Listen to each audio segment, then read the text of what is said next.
मध्ये झाली. त्याच्यानंतर बघा जे इतिहासाची साधने आहेत त्यातला दुसरा प्रकार म्हणजेच पुरातत्व साधने. आता पुरातत्व साधने जी आहेत त्यांचेही काय पडतात, 4 प्रकार पडतात. आता कोणते? एक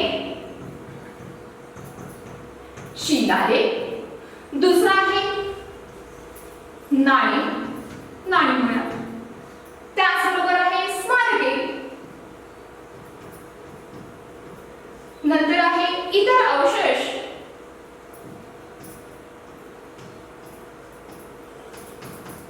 असे काय आहेत. तर ह्या पुरातत्व साधनांचे प्रकार आहेत किंवा विभाग आहेत. बघा आता पुरातत्व साधने फक्त ही भूपृष्ठावरच उपलब्ध असतात असे नाही, तर ती भूगर्भात देखील खोलवर जमिनीत लपलेली असतात. भूगर्भ म्हणजे जमिनीच्या खाली, फक्त भूपृष्ठावर वरती दिसत असं नाही.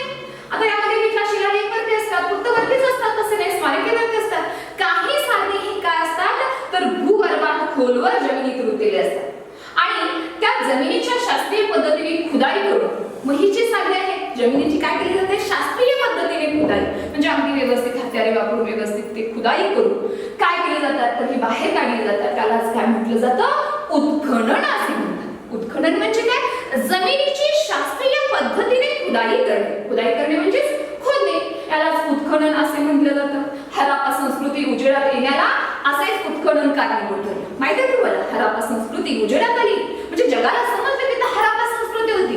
कशा प्रकारे, रेल्वेचा रूळ टाकत असताना त्या रेल्वे रुळाचा मार्ग करत असताना कामगारांना काय सापडले, विटा सापडल्या. विटा सापडल्यानंतर सुरुवातीला ते फेकून दिल्या, परत विटांचे ढीग सापडले. मग लक्षात आलं इथं काहीतरी गाडलं गेलेलं आहे. मग काय केलं, त्याचं उत्खनन केलं आणि उत्खनन केल्यानंतर काय लक्षात आलं, हराप्पा संस्कृती तिथं होती हे उजेडाला आलं. बघा उत्खननादरम्यान बघा इमारतीचे अवशेष म्हणजे तुकडे, शिलालेख, नाणी, टेराकोटाचे तुकडे म्हणजे मडक्यांचे तुकडे, बांगड्या, मुद्रा म्हणजे शिके, मणी, हाड्यांचे तुकडे, धातू इत्यादी गोष्टी आढळून आल्या. काय करत असताना, उत्खनन करत असताना. आणि या वस्तूवर वैज्ञानिक पद्धतीचा वापर करून त्यांचे विश्लेषण करण्यात आले. म्हणजे वैज्ञानिक विज्ञानाच्या साहाय्याने त्याचे विश्लेषण केले. म्हणजे कधी होत्या, कधी काय झालं, निर्मिती कधी झाली, कधी काढलं गेलं, याचं काय करण्यात आलं तर विश्लेषण करण्यात आलं. आता हे जी पुरातत्व साधने आहेत त्यामध्ये जो पहिला प्रकार आहे तो कोणता आहे, शिलालेख. आता शिलालेख म्हणजे काय, शिला म्हणजे काय, दगड, लेख म्हणजे दगडावर कोरलेला असंही म्हणतो. मात्र बघा शिलालेख म्हणजे कोरून लिहिलेले लिखाण. शिलालेख म्हणजे कोरून लिहिलेले लिखाण. आणि हे जे कोरीव लेखन आहे हे लेखन शिला म्हणजे दगड, खडक, धातू, हस्तिदंत म्हणजे हत्तीचा दात, तसेच भाजलेली मडके इत्यादीवर ते दीर्घकाळ टिकणाऱ्या वस्तूवर केले जाते. असे जे लेख लिहिले जातात त्यांनाच काय म्हटलं जातं, शिलालेख असे म्हटले जाते. आणि या लेखांचा थेट संबंध त्या काळातील ज्या घटना आहेत त्या घटनांशी असल्यामुळे हे शिलालेख जास्त काय विश्वासार्ह आहे. म्हणजे त्या शिलालेखामध्ये जे लिहिलेलं असतं त्या घटना ज्या आहेत त्याचा थेट संबंध त्या काळात घटना घडली त्याच्याशी काय असतो तर संबंध असतो. त्याच्यामुळे हे जास्त विश्वासार्ह आहे. म्हणजे त्याच्यावरती जास्त विश्वास आहे, ते सत्य असतं. ज्या काळात तयार झालेला आहे त्या काळाचा उल्लेख असतो. कुणी लिहिलेला आहे, कुणाच्या काळात लिहिलेला आहे त्याचा स्पष्ट उल्लेख त्या शिलालेखावरती असतो. म्हणून हे कसे असतात, विश्वासार्ह आहे. म्हणजे त्याच्यावरती विश्वास आहे.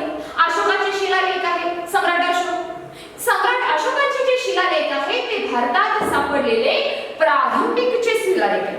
म्हणजे भारतात जे शिलालेख सापडले त्या सगळ्यात सुरुवातीला सापडलेले शिलालेख कोणाचे आहेत, सम्राट अशोकांचे आहेत. आणि अशोकांचे बहुतेक शिलालेख हे ब्राह्मी लिपीत आहेत. बहुतेक म्हणजे बरेच शिलालेख हे ब्राह्मी लिपीत आहेत. त्यांची भाषा प्राकृत आहे.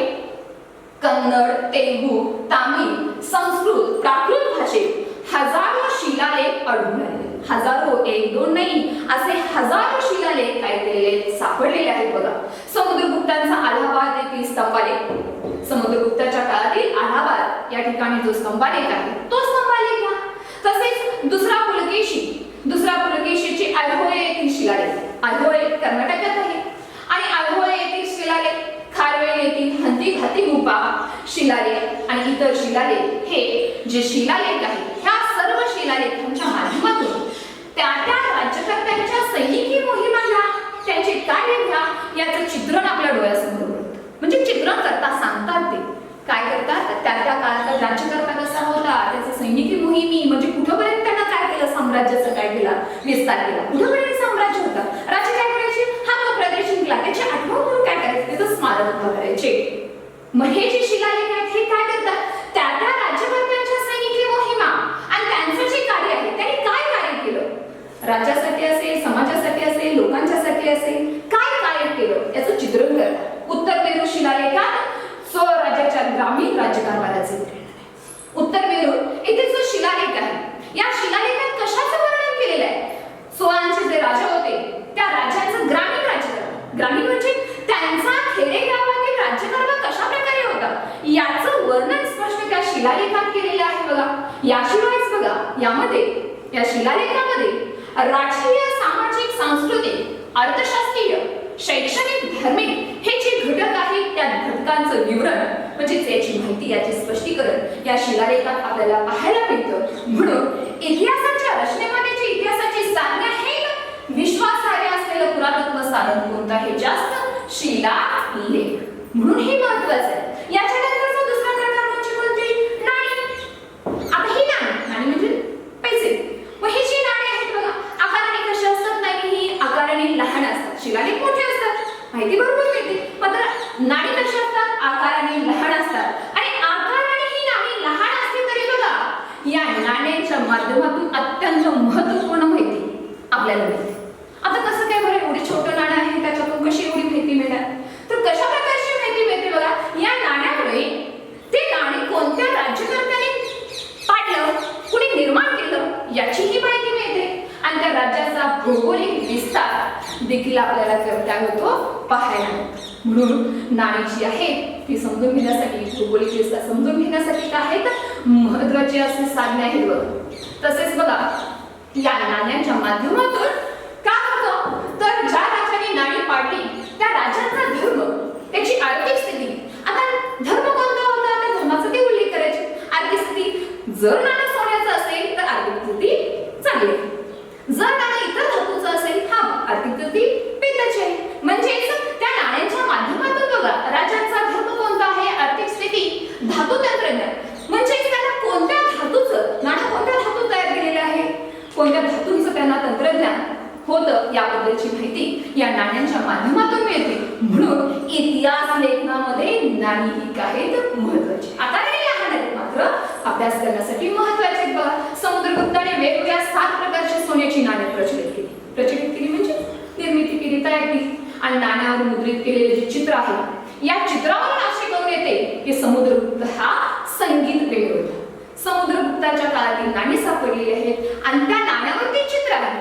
त्या चित्रावर काय लक्षात येतं, समुद्रगुप्त कसा होता, संगीत प्रेमी होता. संगीत प्रेमी म्हणजे त्याला संगीताची आवड होती आणि त्यानं काय केला होता, अश्वमेध यज्ञ पार पाडला होता. अश्वमेध, अश्व म्हणजे घोडा, अश्वमेध यज्ञ म्हणजे आपल्या राज्याचा विस्तार करण्यासाठी पूर्वी राजे लोक काय करायचे, अश्वमेध यज्ञ करायचे. यज्ञ करायचा आणि घोड्याला काय करायचं, सोडून द्यायचं. अशा प्रकारचा यज्ञ याने पार पाडला. हे कशामुळे कळालं आपल्याला, त्या समुद्रगुप्ताच्या काळात सापडलेल्या नाण्यांच्या. म्हणून नाणी महत्त्वाची आहेत बघा. गौतमीपुत्र सातकर्णी यांनी नाण्यावरील नहपाणाचे नाव खुडून स्वतःचे नाव मुद्रित केले आणि यावरून काय लक्षात येतं, होतं नाणं, नहपाणाचं नाव होतं, ते खोडलं, नाणं आहे तसंच ठेवलं आणि तिथं काय केलं, त्यानं स्वतःचं नाव मुद्रित केलं. याच्यावरून काय लक्षात येतं, गौतमीपुत्र सातकर्णी गौतमीपुत्र सातकर्णी कोण, सातवाहनकारांचे प्रसिद्ध राजे. याने काय केलं, नहपाणाचं नाव खोडलं आणि आपलं नाव. याच्यावरून लक्षात काय येतं, गौतमीपुत्र सातकर्णींनी नहपाणाचा पराभव केला, त्याचा पराभव केला, त्याची नाणे दिला, त्याने ती परत तशीच ठेवली. तिथं फक्त काय केलं, त्यानं आपलं नाव मुद्रित केलं आणि या मताला पुष्टी देखील मिळते बघा. बेंगळूरमध्ये रोमन नाणी आढळून आली. रोमनांची नाणी कुठे आढळलेली आहेत, बेंगळूर. याच्यावरून काय लक्षात येतं, रोमनांचा आणि बेंगळूरचा व्यापारी संबंध. नाणी कधी येणार आहेत, ज्या वेळेला व्यापार सुरू असतो त्याच वेळेला नाणी येणार आहेत. याच्यावर याचा अभ्यास करतो. तसेच म्हणा यावरून असंही लक्षात येतं की 2000 वर्षापूर्वी या प्रदेशाशी रोमचे व्यापारी संबंध होते. म्हणून इतिहास लेखनामध्ये इतिहासाच्या साधने म्हणून नाणी देखील काय महत्वाचे आहेत. तसेच बघा स्मारके, तर स्मारके ही इतिहास लेखनासाठी महत्वाचे असे साधन आहे. आता ही स्मारके कोणती, कशाला स्मारके म्हणतात, तर एका राजवाडे, राजे लोकांनी मोठमोठे राजवाडे बांधले. ते राजवाडे प्रार्थनागृह कशाला म्हणतो, जिथे आपण प्रार्थना करतो. फॉर एक्झाम्पल घेतला तुमचं मंदिर आली, मस्जिद आली, हे प्रार्थनागृह आहे. तिथं त्या त्या धर्माचे लोक काय करतात, प्रार्थना करतात. किल्ले घ्या, राजाने किल्ले बांधले कशासाठी, राज्याच्या संरक्षणासाठी. स्तंभ बांधले कशासाठी, आपल्या विजयाची आठवण म्हणून बऱ्याच राजांनी काय केलेले स्तंभ बांधले. आणि हे जे सगळे आहेत यालाच काय म्हणतात, स्मारके म्हणतात. यामध्ये आता उदाहरणे कोणते आहेत बघा. मेहरौलीचा लोहस्तंभ, हा जो लोहस्तंभ आहे याचं वैशिष्ट्य म्हणजे मेहरौलीचा लोहस्तंभ हा 1500 वर्ष झालं पूर्ण पावसात आहे, मात्र त्याच्यावर काहीही परिणाम झालेला नाही. तसेच विजापूर मधील प्रतिध्वनी निर्माण करणारा गोलघुमट जो 1656 मध्ये बांधलेला आहे मोहम्मद आदिल याने, हा जो गोलघुमट आहे हे जे आहे त्या काळातील विज्ञान आणि तंत्रज्ञानातील प्रगतीचे साक्षीदार. मेहरौलीचा लोहस्तंभ विज्ञानाच्या प्रगतीची साक्षीदार आहे. 1500 वर्ष झालं तो उन्हा पावसात आहे, मात्र त्याला अजूनही काय चढलेलं आहे, गंज चढलेलं आहे. गंज म्हणजे तांबडी खाणे, म्हणजे त्यांचं विज्ञान प्रगती किती होती याची साक्ष देतो. विजापूरचा गोलघुमट प्रतिध्वनी निर्माण होतं, परत तसं कोणी केले का नाही, त्यांना ते तंत्रज्ञान माहित होतं, त्याचे काय ते साक्षीदार आहेत बघा. आणि त्या काळातील विज्ञान तंत्रज्ञानाच्या प्रगतीचे साक्षीदार आहेत. तसेच शहाजहानने बांधलेला ताजमहल त्याच्या प्रेमकथेचे वर्णन करतो. चित्तोड येथील विजयस्तंभ राणा कुंभयाच्या विजयगाथा सांगतो. अजंठा, वेरूळ, एलिफंटा या गुहांमधील जी भिंतीचित्रे आहेत आणि जे शिलाकृती आहे हे त्या काळातील चित्रकला आणि शिल्पकलेवरील प्रभुत्वाची साक्ष देते. तो प्रसिद्ध आहे कशासाठी, तर शहाजहानने आपल्या प्रेमकथेचं वर्णन त्यात केलेलं आहे. चित्तोड येथील जो विजयस्तंभ आहे त्यामध्ये राणा कुंभाने विजय मिळवल्यानंतर विजयाची आठवण म्हणून त्या स्तंभाची काय केलेली आहे, निर्मिती केली. अजंठा, वेरूळ, एलिफंटा इतर ज्या गुहा आहेत त्या गुहामध्ये जी चित्र आहेत त्या चित्रांचं जर निरीक्षण केला, आता जरी तुम्ही पाहायला गेला, आता थोडं गेलं असेल, मात्र अजून देखील त्यांचं जे चित्र आहे त्याचे कलर म्हणा, आपल्याला देखील कलर करता येते. इतके छान कलर त्या काळातील कलर हे तुम्हाला पाहायला मिळतात. म्हणजेच त्यांचं चित्रकला आणि शिल्पकलेवरील प्रभुत्वाची साक्ष देतात. अजंठा वेरूळ मधील गुहा पूर्ण दगडाने कोरलेल्या आहेत. बाहेरून बघितले की दगड दिसतो, आत गेले की उंचच्या उंच मूर्ती आहेत. मग ती मूर्ती काय बाहेरून आत गेली नाही, दगड कोरून त्यांनी काय केलेले आहे, आत त्या मूर्त्या तयार केलेल्या. मग हे कशाची साक्ष देतात, तर त्यांचं चित्रकला आणि शिल्पकलेवरती किती प्रभुत्व होतं याचे ते साक्षीदार आहेत. ऐहोळे आणि पट्टदकल येथील जे देवालय आहे ते भारतीय देवालयातील वास्तुशिल्पकलेचा किती विकास झाला आहे याचा परिचय करून देतात. ऐहोळे, पट्टदकल इथं जी मंदिर आहे ही मंदिरे काय करतात, भारतीय देवालयाची जी शिल्पकला आहे, वास्तुशिल्प, वास्तू म्हणजे इमारत कशा प्रकारची श्रेष्ठ आहे याचे काय करतात ते, तर त्यांचा विकास कसा झाला याचा परिचय करून देतात. नालंदा येथील स्मारके घ्या, गवानाने बिदर येथे बांधलेली मदरसा घ्या, या शिल्पकलेतून त्या काळात शिक्षणाला गेलेल्या महत्त्वाचं वर्णन करतं. मदरसा जी आहे बिदरमध्ये ती शिक्षणासाठी बांधली होती. तिथं मोठी 3 ग्रंथालय होती, 3000 पुस्तके होती, मोफत शिक्षण मिळत होतं. म्हणजे त्या काळात शिक्षणाला किती महत्त्व दिलं होतं याचं वर्णन करतात. श्रीरंगपट्ट्यांच्या किल्ल्यात संरक्षण तंत्रज्ञानाची कौशल्य दिसून येतं. अशा प्रकारे ही जी स्मारके आहेत ही स्मारके त्या काळातील धार्मिकता, तांत्रिकता, वैज्ञानिकता, सृजनशीलता, आर्थिक विकास इत्यादी बाबीवरती प्रकाश टाकतात म्हणजेच काय याची माहिती या स्मारकामुळे आपल्याला मिळते. म्हणून इतिहासाच्या रचनेमध्ये ही इतिहासाचं साधन काही महत्त्वाचं आहे. आणि याचा कोणता, इतर अवशेष. आता इतर अवशेष कोणते, यामध्ये कशाचा समावेश होतो बघा.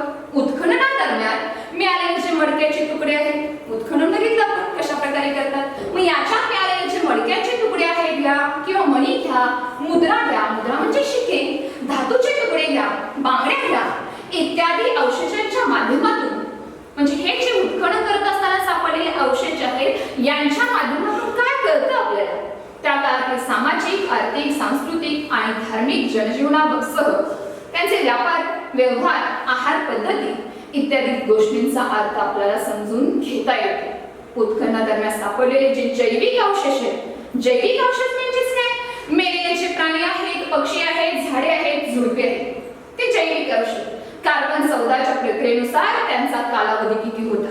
कार्बन 14 ही प्रक्रिया आहे, शास्त्रीय पद्धतीनं त्यांचा कालावधी काढला जातो. म्हणजे ते किती वर्षापूर्वीचे. काय आहे बघा, जैविक औषध. प्राणी मेलेले आहेत, त्यांची हाडं सापडलेली आहेत.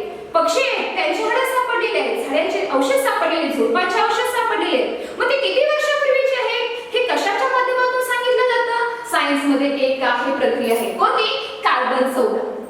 या प्रक्रियेनुसार बघा त्यांचा कालावधी किती होता, म्हणजे किती वर्षापूर्वीचे होते, किती वर्षे राहिले याचा निष्कर्ष काढता येतो. आणि उत्खननादरम्यान बघा कलबुर्गी जिल्ह्यात सन्नती, कलबुर्गी जिल्ह्यात सन्नती कर्नाटकात आहे.